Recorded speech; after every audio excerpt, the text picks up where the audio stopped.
I was maybe 10 or 9, and my mother, who was bringing me up as maybe a possible writer, it was an important thing for her, she made me keep up a diary.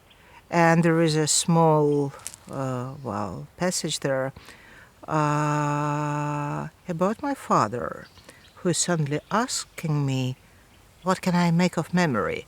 What does memory represent to me?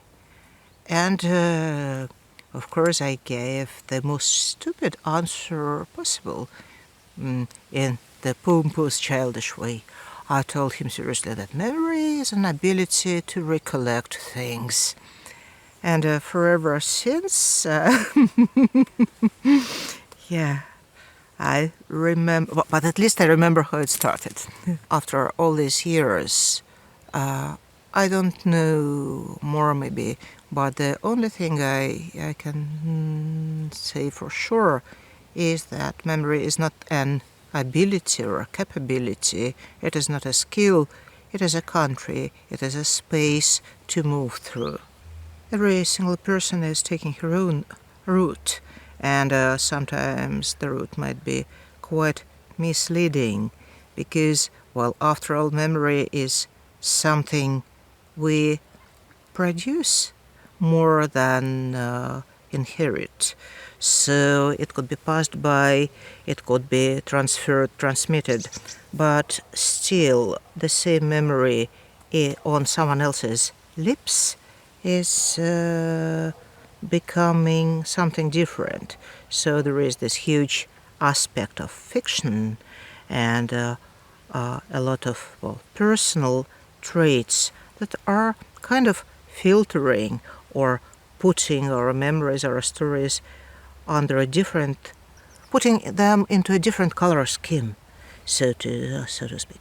So the same story could be told in a dozen of different ways by a single person, but when it goes with the family, the multitude of versions might be striking. Actually, I found it quite undescribable even when I was writing, because my aunt was in her 80s when she died, and she was, as I am, a bit of a hoarder, and she was quite a bit of a hoarder. So when I entered her apartment, I've been there before, of course, and it was quite a complicated task to make your way through the piles of yellowish newspapers, magazines, just boxes, packs of something. But when a person passes away, the meaning of things, it becomes different. Now I was seeing a labyrinth of objects, but now the objects were orphaned. They belonged to no one, and just like that, in a snap of your fingers, they became devoid of any meaning. So they knew well enough, as well as I did, that the good part of your belongings is just going to the dustbin in a couple of weeks' time. And I'm not talking of the memorabilia, about the notebooks, about the meaningful things, or the things whose meaning I could recognize. But even if I would wish to, I couldn't keep on, these skyscrapers of, printed paper. But for sure, she was investing some meaning in them. So for her, it was something that kept her life intact. And for me, it was a devastating maze of information I am not partial to. And I guess that's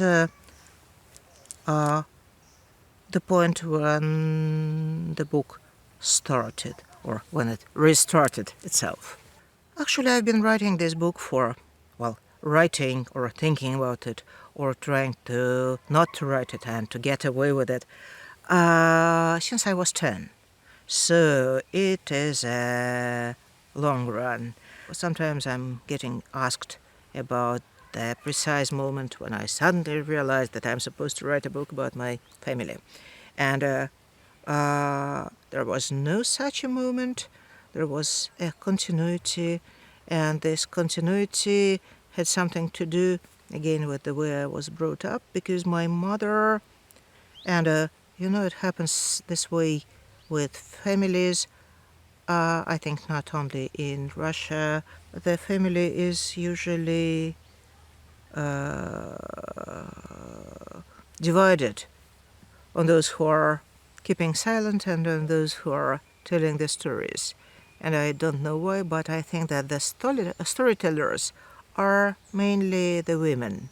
Maybe because, we don't have usually grand plans for the posterity.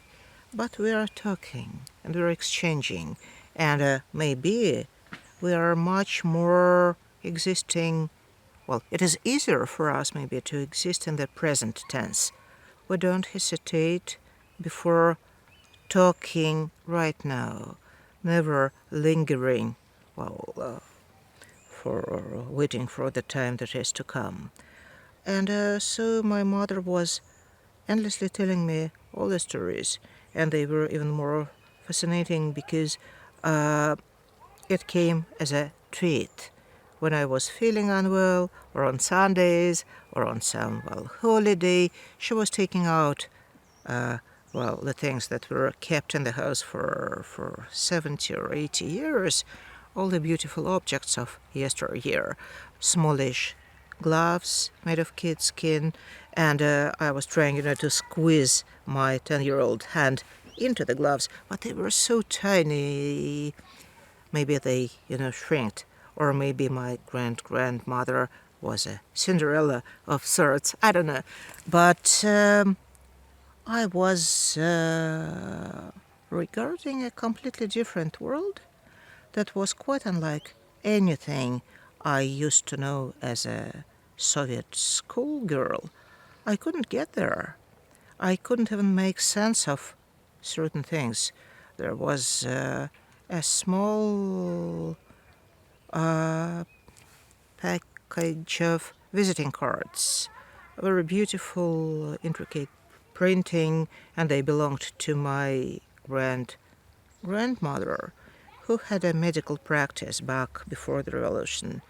And I didn't even know what to make of it, because a visiting card, what do you need it for? If you need to, you're telling your name.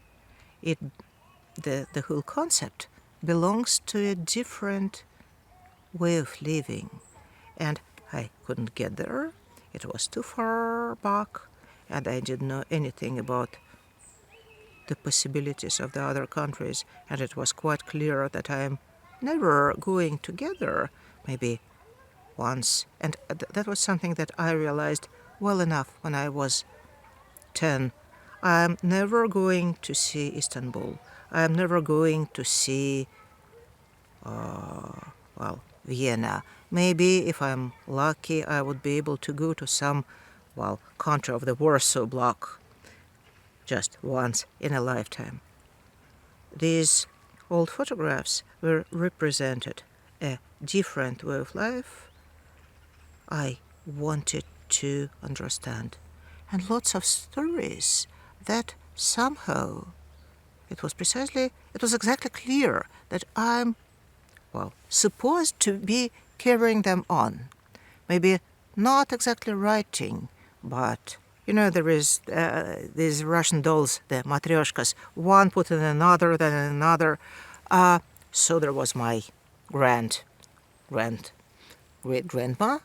and my grandmother, her only child, a girl, and then my mother, her only child, a girl, and then obviously me, an only child, a girl, And of course, we all had fathers, but it was not an issue somehow. The story was going like this, in a straight line. So I was supposed to be carrying it forward. And so I did. And there is, in my archive, there is this one of my school notebooks with this oath of young pioneers at the back flap.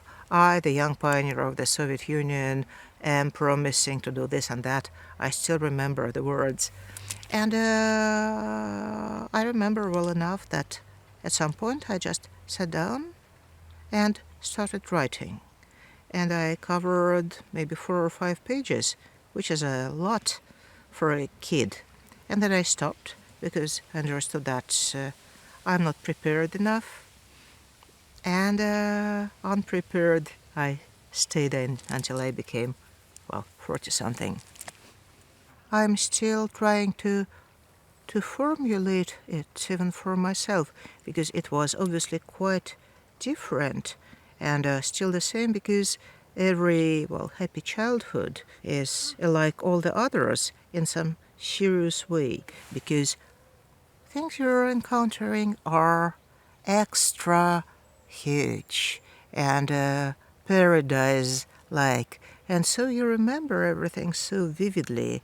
This is the age where you don't make difference between the real and imaginary things, and time moves in a different way. But, certain things, of course, were quite different, even if we didn't know that. What was very important and very serious about the Soviet country is how, stylish and how well kept in style it was, because of the ideology and because of years and years during which the efforts of lots of designers, architects, printers, artists were put into creating a certain, not a single style, but a style scoop that was fitting this Soviet idea of a that were fitting this Soviet idea of a decent life. It was only later when I became able to appreciate the style and the quality. And now when I am looking at the food packaging from my early years, they are beautiful and they're unlike anything else. But to keep in this, stylistics, you were supposed to refuse, or maybe even not to know, about the existence of, other styles and other opportunities. A Soviet childhood, as well as Soviet girlhood and a Soviet womanhood, they were supposed to be kept within the borders. You were to be modest. You were not to, stick out. Everything, excessive. Everything, bizarre. Everything flashy was regarded as decadent and degrading, and, people who were overdressed, they were laughed at in the newspapers. They were called the styliagi, the stylish, the hipsters, practically, and it was a pejorative. In my childhood, all that surrounded me was modest and moderate. And the things of the last century or of the pre-revolutionary years, as well as the books that were dealing with the same era, not only the Russian, but, the French, the English.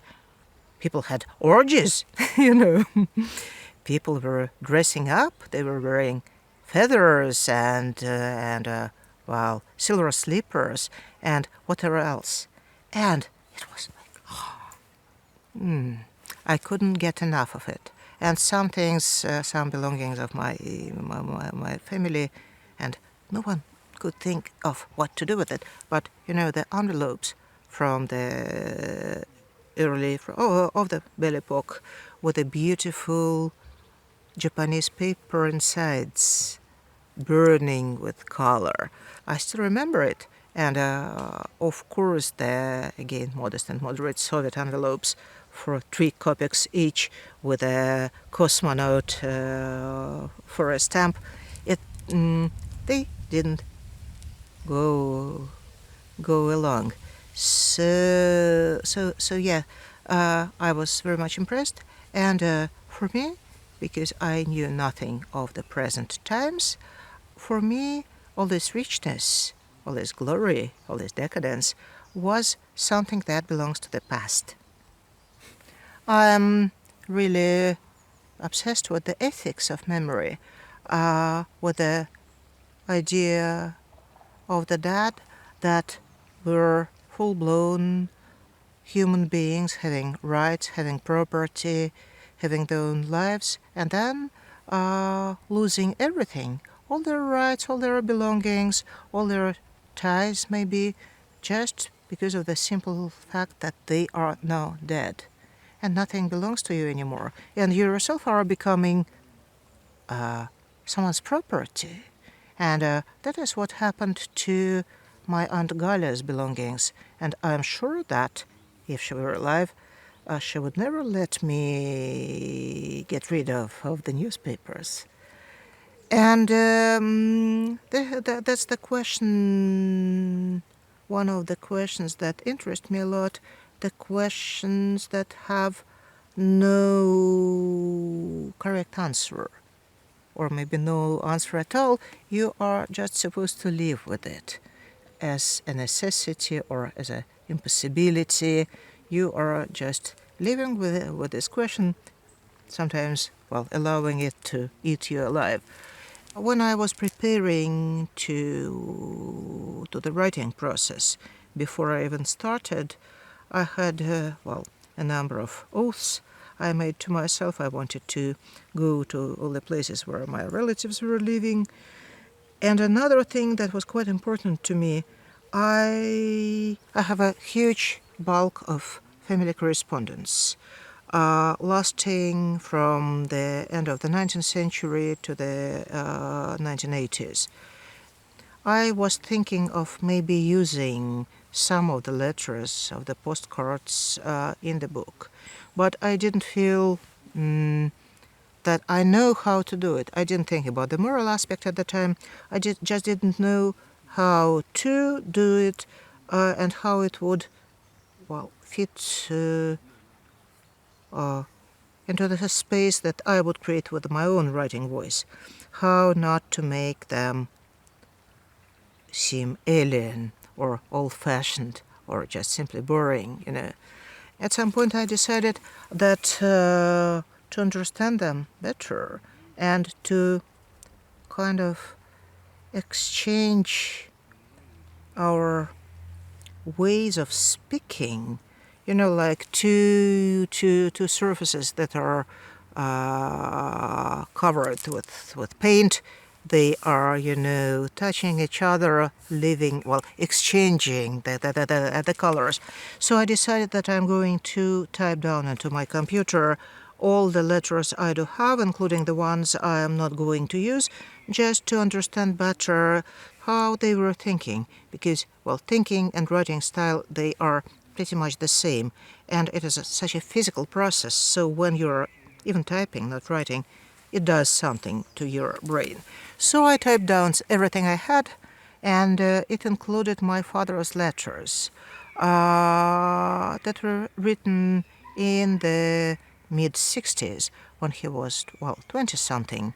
And he was working in Kazakhstan,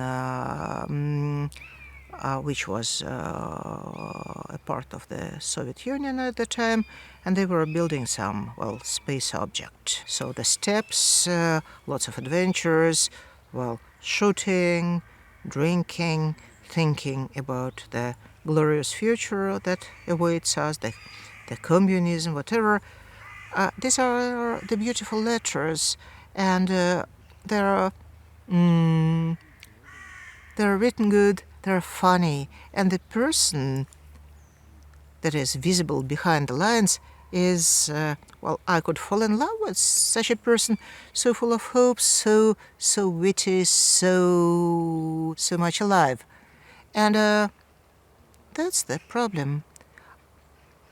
By having these letters in my desk, by typing them down as if I had written them, by having the love of my father as something very constant and something you are never going to lose, I was completely sure that I am kind of owning the letters, that they belong to me not only as a physical entity, but also as a text that I can include into my book, as well as I can include a quotation from Kafka or Pushkin. As I still have some decency, I decided to ask my father, quite formally actually, because I was sure that I'm getting a yes for an answer.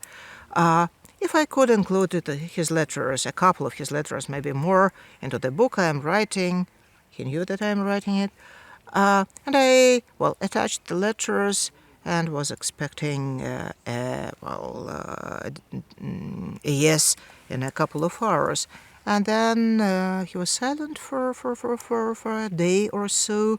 And then he asked me to Zoom him or to Skype him. It was the time of Skype, I think. Yeah, then he asked me to call him. And then he told me very firmly, very lovingly, but quite firm he was, that no, he doesn't want me to publish the letters. Because, as he said, I don't want people to think that I was that person. And I was so surprised.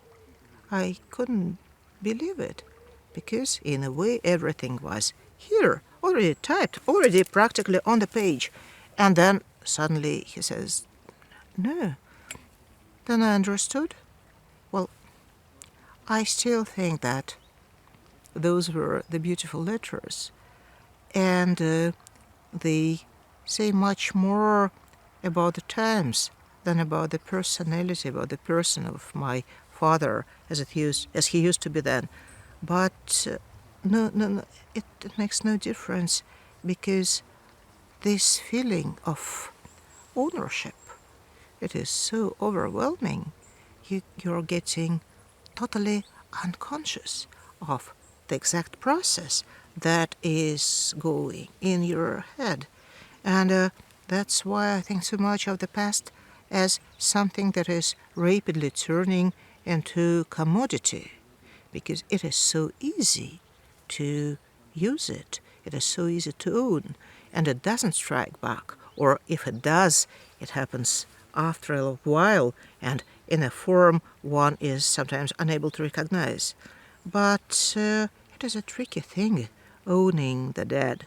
And I really think that, Don Quixotic as it sounds, but I really think that we need some kind of declaration of rights of the dead, some kind of an ethical codex that would, at least make us think a little about what is, permissible and what is not.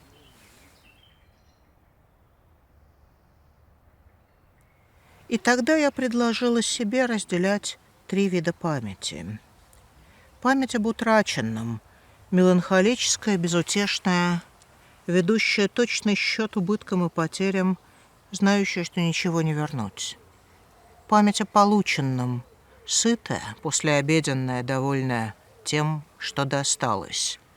Память о небывшем, выращивающая фантомы на месте увиденного. Так в русской сказке зарастает лесом чистое поле, когда кинешь туда волшебный гребешок. Лес помогает героям уйти от погони. Фантомная память делает что-то в этом роде для целых сообществ. укрывая их от голой реальности с ее сквозняками. Предмет воспоминания может быть при этом один и тот же. Собственно говоря, он всегда один и тот же.